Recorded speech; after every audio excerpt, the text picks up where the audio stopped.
కలుగును గాక. రెండవ సందేశం నిమిత్తము ఆదికాండం 1వ అధ్యాయము 14వ వచనం నుండి మనం కిందికి చదువుకుందాము ప్రియులారా.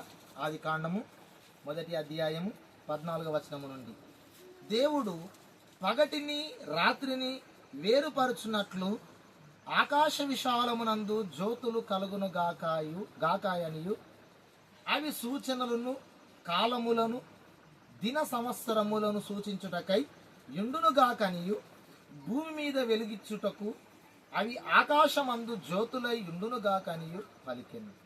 ఆ ప్రకారం ఆయన దేవుడు ఆ రెండు జ్యోతులను అనగా పగటిని ఏలుటకు పెద్ద జ్యోతిని, రాత్రిని ఏలుటకు చిన్న జ్యోతిని, నక్షత్రములను చేసింది. భూమి మీద వెలిగించుటకు పగటిని రాత్రిని ఏలుటకును వెలుగును చీకటిని వేరుపరచుటకును దేవుడు ఆకాశ విశాలమందు వాటిని ఉంచెను. అది మంచిదని దేవుడు చూచును. అస్తమయమును ఉదయమును కలుగగా 4వ దినమాయను. చదవబడిన లేఖన భాగాన్ని ప్రభువారు ఆశీర్వదించునుగాక. ఆమేన్. క్రీస్తు ప్రభువునందు ప్రియమైన దేవుని విశ్వాసులారా, కూడియున్న మీకందరికీ దైవనామమైన యేసుక్రీస్తు వారి యొక్క పరిశుద్ధ పుణ్యనామమున సకల దైవాశీర్వాదములు సమృద్ధిగా మీకందరికీ కలుగునుగాక.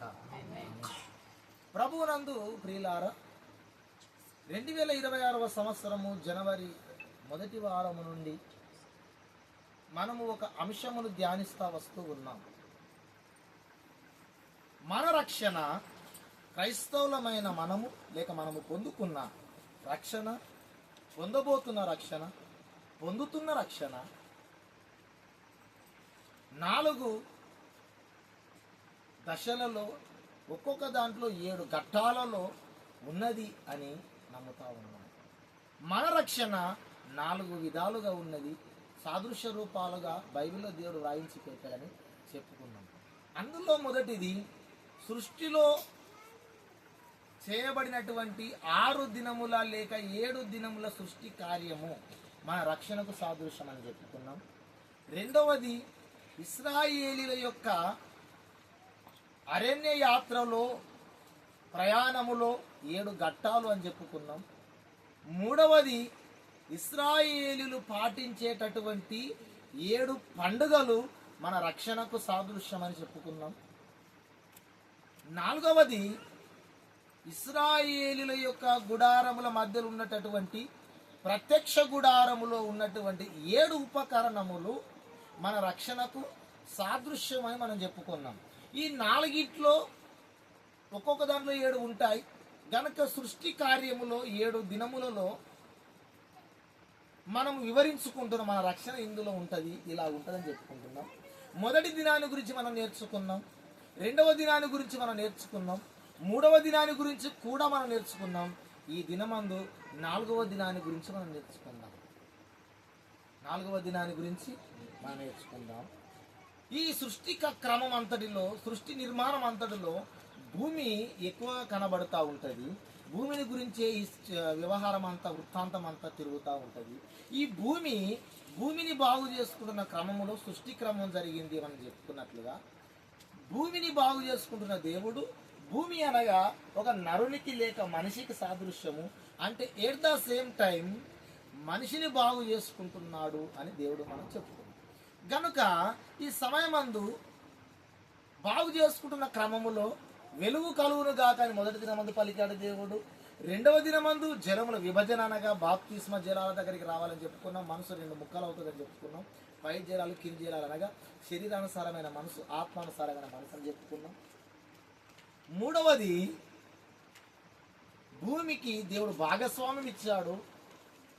భూమి చెట్లను, గడ్డిని, చెట్లను, విత్తనములిచ్చు ఫలవృక్షములను మొలిపించిందని చెప్పుకున్నాం.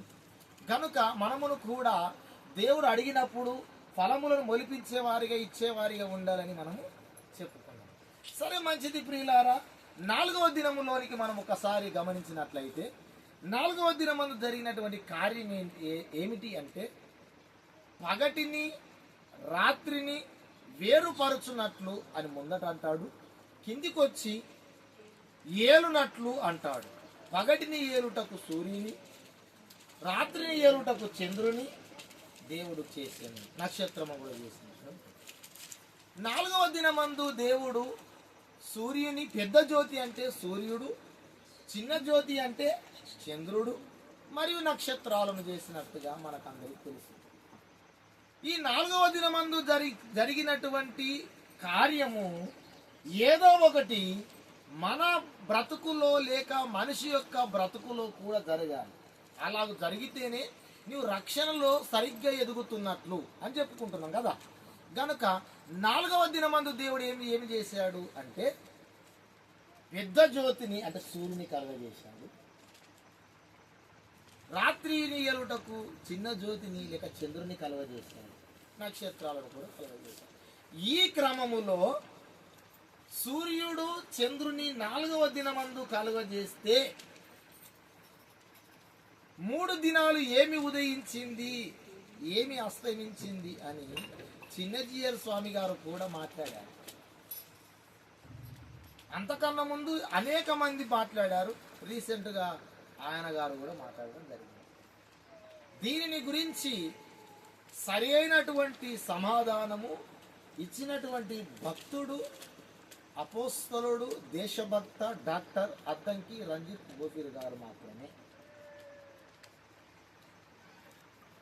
3 రోజులు ఏమి ఉదయించింది, ఏమి అస్తమించింది, సూర్యుని చేసిందేమో 4వ రోజు అని అనేకులు ప్రభువుని, బైబిల్ గ్రంథాన్ని కట్టుకథ ఇది, కల్పనా కథ ఇది, పుక్కిటి పురాణం ఇది,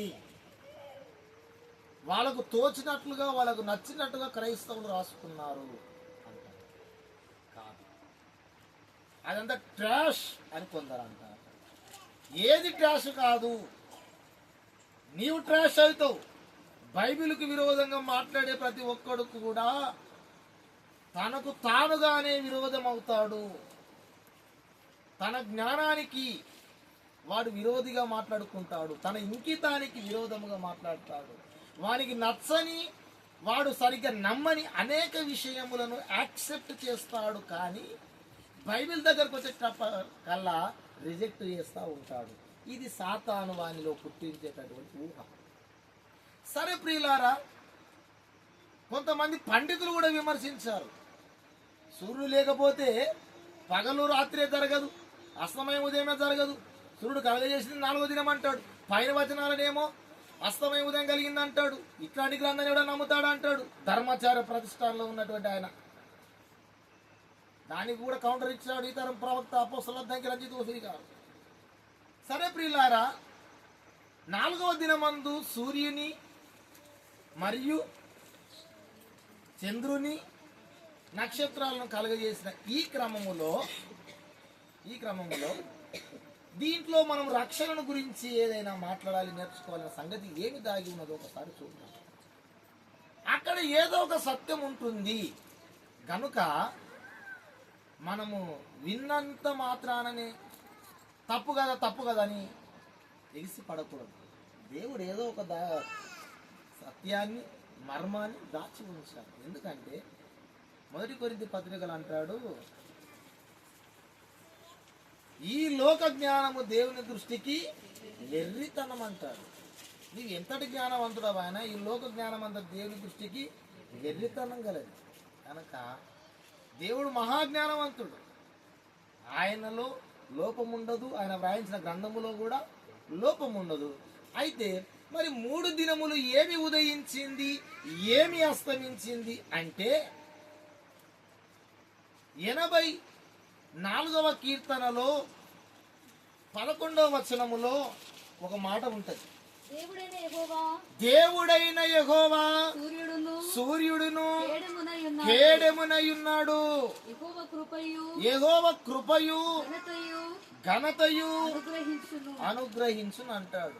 84వ కీర్తన 11లో దేవుడైన యెహోవా సూర్యుడును కేడెమునయున్నాడు అంటాడు. మలాకి గ్రంథములో 4వ అధ్యాయము 2వ వచనములో,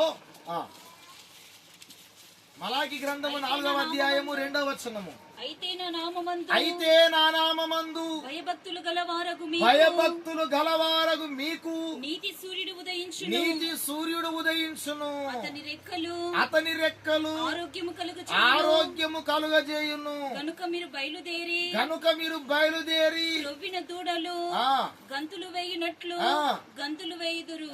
చాలు. దేవుని నామానికి మహిమ కలుగును గాక. ఏమి ఉదయించింది, ఏమి అస్తమించింది అంటే బైబిల్లో ఉన్నటువంటి ఈ రెండు లేఖనాలను బట్టి ఏమని చెప్పదలుచుకుంటున్నానంటే యేసుక్రీస్తు ప్రభువారిని గూర్చినటువంటి వచనం. అయితే నా నామమందు భయభక్తులు గలవారగు మీకు నీతి సూర్యుడు ఉదయించును అంటాడు. మరి 3 రోజులు ఏమి ఉదయించింది, ఏమి అస్తమించింది అంటే మొదటి దినమందు దేవుడు ఏమని పలికాడు అమ్మా? మొదటి దినమందు దేవుడు ఏమని పలికాడు? వెలుగు కలుగును గాక అని పలికాడు. అవునా? వెలుగు కలుగును గాక అని పలికాడు. వెలుగు కలుగును గాక అని పలికినటువంటి దినాన వెలుగు కలిగింది.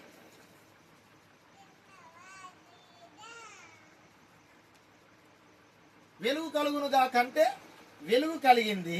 ఈ వెలుగు కలుగును గాక అని పలికినప్పుడు వెలుగు కలిగిన సమయములో ఈ 3 దినములు వెలుగే అస్తమించింది, వెలుగే ఉదయించింది. జాగ్రత్తగా వినండి.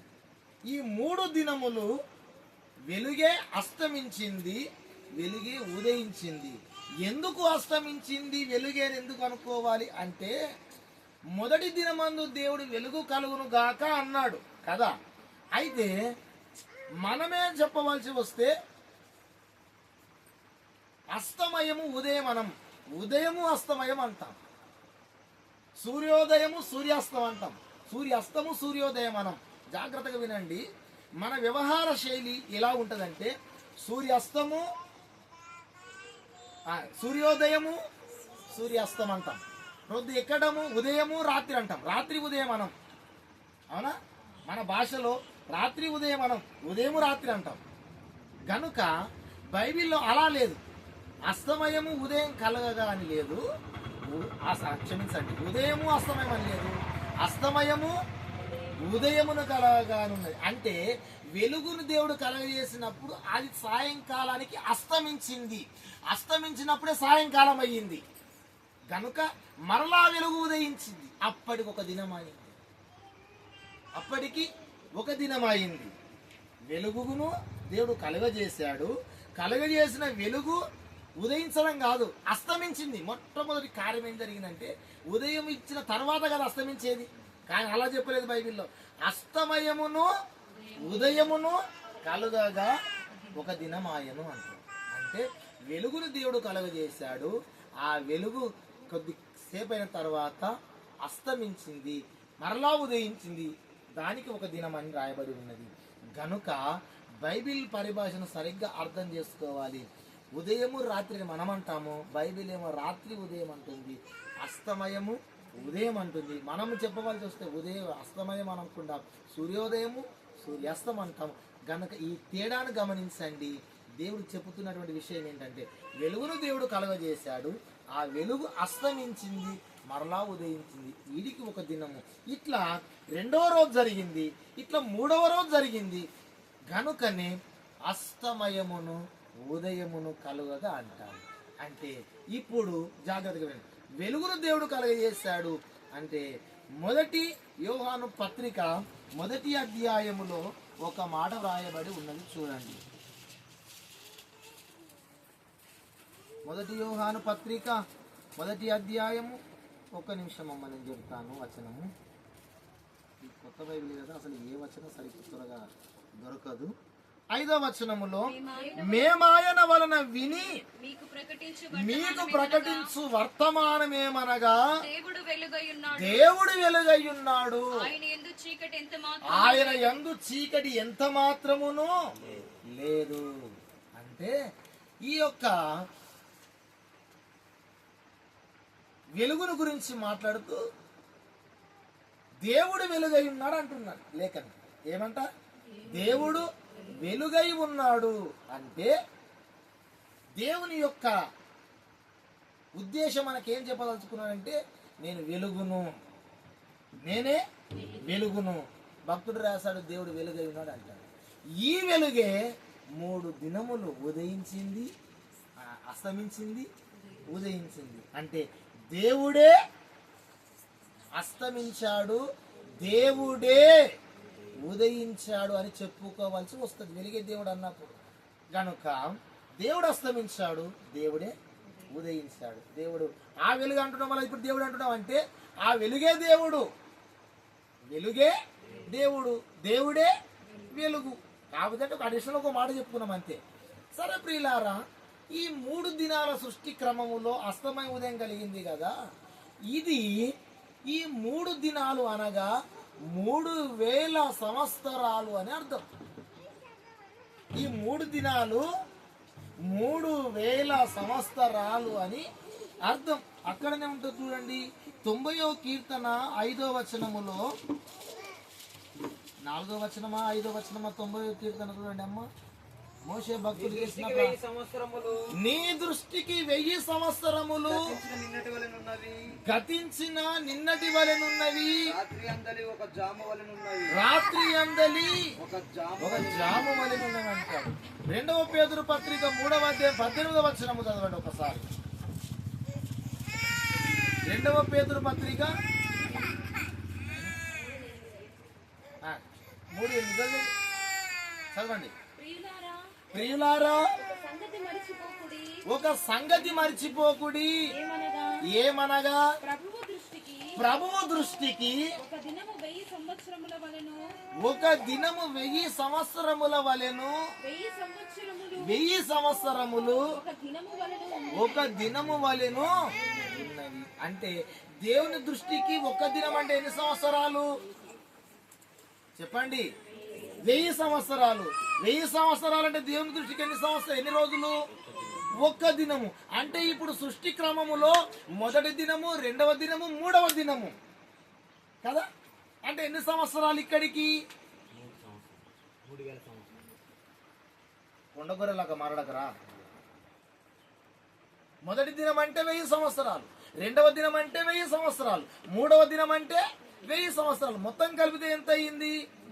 3000 సంవత్సరాలు అయింది. ఇప్పుడు 4వ దినం అంటే ఎన్ని సంవత్సరాలు? 4000 సంవత్సరాలు. 4వ దినం అంటే ఉదయం అయినప్పుడు కదా దినారంభము. గనుక 4వ దినము అంచులో అంటే 3000 సంవత్సరాలు గడిచిపోయిన తర్వాత 4వ దినములో చివరి భాగాన, చివరి సమయములో దేవుడు సూర్యుని, చంద్రుని, నక్షత్రములను కలుగజేయడము జరిగినది. అంటే దాదాపుగా 4వ దినం అంటే 4000 సంవత్సరాలు అని అర్థం. 4000 సంవత్సరాలప్పుడు దేవుడు ఎవరికి సృష్టించాడు? సూర్యుని, చంద్రుని, నక్షత్రాలను. ఎన్ని సంవత్సరాలప్పుడు? 4000 సంవత్సరాలప్పుడు సృష్టించడం జరిగింది. దీనికి 1000 ఒక దినం అంటే 1000 సంవత్సరాలు ఎందుకు అనుకోవాలంటే లేఖనమే చెప్పింది కదా.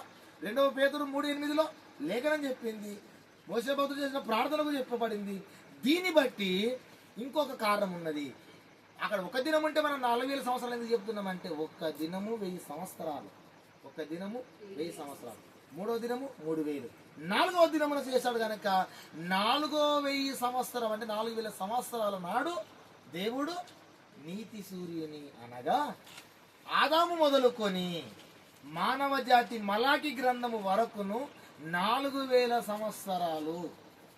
ఆదాము మొదలుకొని మలాకి భక్తుని వరకు, మలాకి గ్రంథము వరకు మానవ జాతి యొక్క వయసు ఎంత?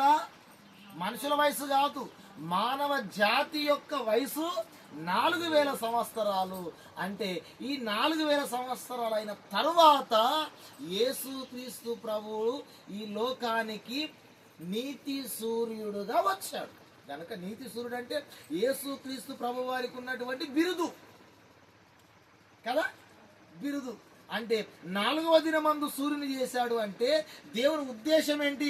4000 సంవత్సరాలైన తర్వాత నా కుమారుని మానవ జాతిని విమోచించడానికి పంపిస్తాను అని 4వ దినమందు చేశాడు. 4000 సంవత్సరాలైన తరువాత కన్యక అయిన మరియమ్మ గర్భాన యేసుక్రీస్తు ప్రభువారు ఉద్భవించడము, జన్మించడము జరిగినది. ఇది ఇందులో ఉన్నటువంటి సత్యము. 4000 సంవత్సరాలైన తర్వాతనే ఆయన నీతి సూర్యుడిగా, అంటే మలాకి గ్రంథకర్తనే చెప్పాడు. మనం ఇందాక చదువుకున్నట్లుగా 4:2 ఏమని చెప్పాడు? అయితే నా నామమందు భయభక్తులు గలవారగు నీతి సూర్యుడు ఉదయించును అన్నాడు.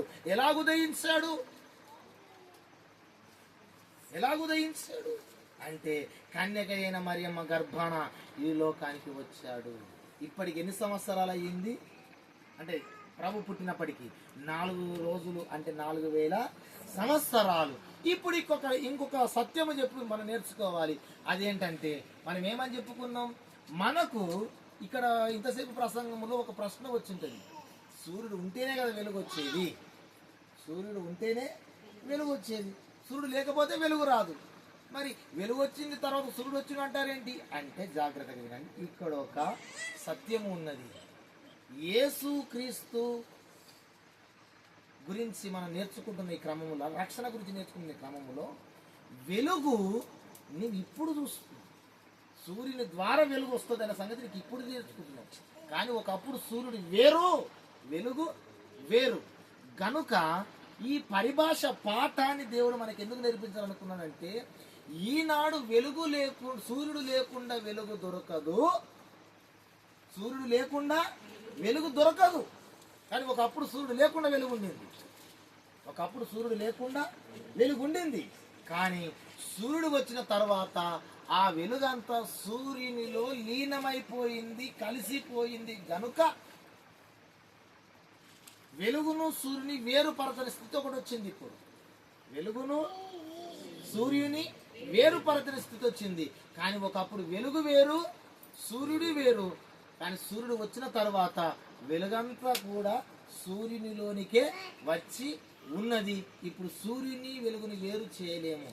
ఇందుకు రక్షణలో మన పాఠము, ఆత్మీయ జీవితంలో మనం నేర్చుకోవాల్సిన పాఠం ఏమిటంటే, యేసుక్రీస్తు రాకమునుపు యెహోవా దేవుడు అనబడిన ఒక వ్యక్తి ఉన్నాడు. గనుక ఆయనను యేసుక్రీస్తు ప్రభు వచ్చినాక యేసు లేకుండా తండ్రి అయిన దేవుడు మనకు దొరకడు. అందుకే 14:6 చెబుతాడు ఏమని? నేనే సత్యము, నేనే మార్గము, నేనే సత్యము, నేనే జీవము. నా ద్వారా తప్ప తండ్రి యొద్దకు ఎవడును రాడు అన్నాడు. అంటే యేసుకు వెలుపల రక్షణ దొరకదు, యేసుకు వెలుపల మోక్షం దొరకదు, యేసుకు వెలుపల దేవుడు దొరకడు. యేసే దేవుడు, యేసే దేవుడు.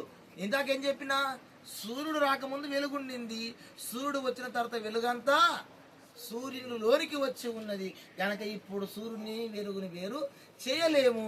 ఒకప్పుడు తండ్రి అయిన దేవుడు మానవ జాతికి ఎరకపడని సమయములో ఆయన కుమారుడి లోకానికి వచ్చి ఏం చేశాడు అంటే, ఆయన నీతి సూర్యుడు ఉదయించినప్పుడు వెలుగంతా కూడా సూర్యునికి వచ్చింది. అంటే దైవత్వం అంతా క్రీస్తులోనికి వచ్చింది. ఆ ఒక్క మాట చదువుకొని ముగించుకుందాము ప్రియులారా. కొలస్సీ పత్రిక 1వ అధ్యాయములో ఒక మాట ఉన్నది చూడండి. కొలస్సీలకు రాసిన పత్రిక చదివేసాను ఆయన 2:9 ఎలా అనగా దేవత్వము యొక్క సర్వ పరిపూర్ణత శరీరముగా క్రీస్తునందు నివసించుచున్నది.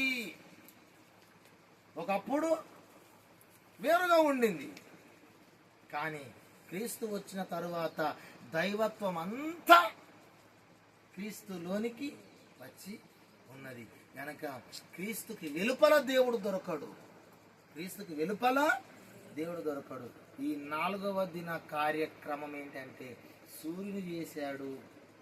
4వ దిన కార్యక్రమం ఏంటంటే సూర్యుని చేశాడు, చంద్రుని చేశాడు, నక్షత్రాలను చేశాడు. అంతకన్నా మునుపు వెలుగు వేరుగా ఉండింది. కనుక సూర్యుని చేసిన తర్వాత వెలుగు సూర్యునికి వచ్చినట్లు కానీ దేవత్వం అంతా దైవత్వం అంతా యేసుక్రీస్తు పుట్టిన తర్వాత యేసులోనికి వచ్చింది, యేసులో నివసిస్తుంది అన్నాడు 2:9. యేసులో నివసించుచున్నది, కంటిన్యూగా జరుగుతాడు గనక ప్రభువునందు ప్రియులారా, మనము కూడా యేసుకు వెలుపల రక్షణ లేదు, దేవత్వం అంతా దైవత్వం అంతా దేవుని యొక్క నామ రూప గుణగణాలు అన్నీ కూడా యేసులో పుష్కలంగా ఉన్నాయి కనుక యేసుకు వెలుపల దేవుడు లేడు, యేసులకు వెలుపల రక్షణ లేదు, యేసుకు వెలుపల మోక్షము లేదు. అందుకే అంటాడు, నాకు వేరుగా ఉండి మీరు నన్ను ఏమీయూ చేయలేరు. డూ నాట్ నథింగ్, ఏమీయూ చేయలేరు. యేసులోనే రక్షణ ఉన్నది, యేసులోనే మోక్షం ఉన్నది. యేసుకు వెలుపల నీవు ఎంత చదివినా రక్షణ దొరకదు.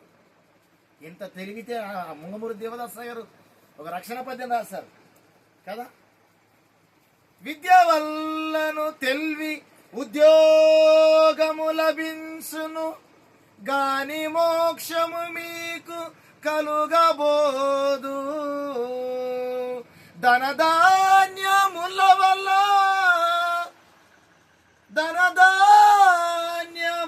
వల్ల దారిద్ర్యము గతించును గాని మోక్షము మీకు కలుగబోదు.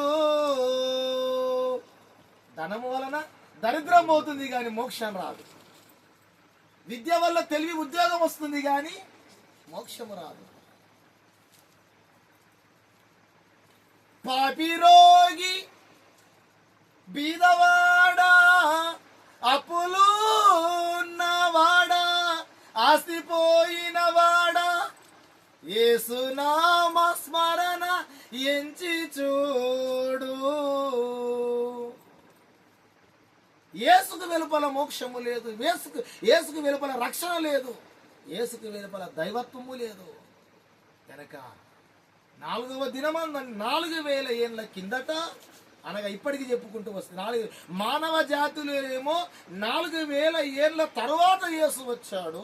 ఇప్పటి పరిభాషలో చెప్పుకుంటే 2000 ఏళ్ళ కిందట యేసు క్రీస్తు ప్రభు వచ్చాడు. అంటే ఇప్పటికి 2000 ఏళ్ళు అయింది కనుక ప్రభువు నందు ప్రియులారా, 4వ దినములో ఒక మర్మము ఏంటి అంటే, మర్మ పురుషుడైన నా కుమారుని లోకమునకు పంపిస్తున్నాను. ఒకప్పుడు ఉండింది యేసు వెలుగు సూర్యుడు వేరని సంగతి ఒకప్పుడు, కానీ సూర్యుడు వచ్చిన తర్వాత సూర్యునికి వెలుపల వెలుగు దొరకదు. యేసు వచ్చిన తర్వాత యేసుకు వెలుపల దేవుడు దొరకడు. కనుక యేసే దేవుడు, యేసే రక్షకుడు. అందుకే అంటాడు, కొట్టి తిట్టి చంపుతా ఉంటే యేసు నామాన్ని గురించి మీరు ఎంత మాత్రమును కూడా మాటలాడవద్దు, ప్రకటించనవద్దు అని కొట్టి పంపిస్తా ఉంటే పేతురు యోహానులు ఏమని చెప్పారు? 4 అపోస్తల కార్యముల గ్రంథములో, మరి ఎవని వలనను రక్షణ కలగదు, ఈ నామముననే మనము రక్షణ పొందవలను గాని ఆకాశము క్రింద మనుషులలో ఇయ్యబడిన మరి ఏ నామమున రక్షణ పొందలేము అనేది. యేసు అనగా రక్షకుడు, ఎవరినైనాను రక్షించును. క్రీస్తు అనగా నియమితుడు, కేవలం ఏర్పాటు పురుషుడు. దేవుడొకడే, క్రీస్తునొకడే, దేవుని గ్రంథంబునొకటే, సంగమొకటే, ఐక్యమొకటే, సత్య సిద్ధాంతములు ఒకటే, మహిమ జీవనమొకటే, మోక్ష మందిరమును ఒకటే. ఆమేన్. యేసు నామ స్మరణ చేయండి ప్రియులారా, క్రీస్తు యేసు నామ స్మరణ చేయండి. దేవుని నామానికి మహిమ కలుగును గాక. ప్రభునందు ప్రియులారా, 4వ దినాన్ని గురించినటువంటి వివరణ విన్నవారులారా, యేసుకు వెలుపల రక్షణ లేదని మనం నేర్చుకున్నాం. కనుక యేసులో మనం ఉందాం, క్రీస్తులోనికి మనం ఉందాం, క్రీస్తులోనికి మనం వద్దాం, క్రీస్తుని వస్త్రముగా ధరించుకుందాం. వాక్యమును మన హృదయములలో సమృద్ధిగా నివసింపనిద్దాం. అట్టి భాగ్యము దేవుడు మీకెల్లరకు అనుగ్రహించును గాక. ఆమేన్.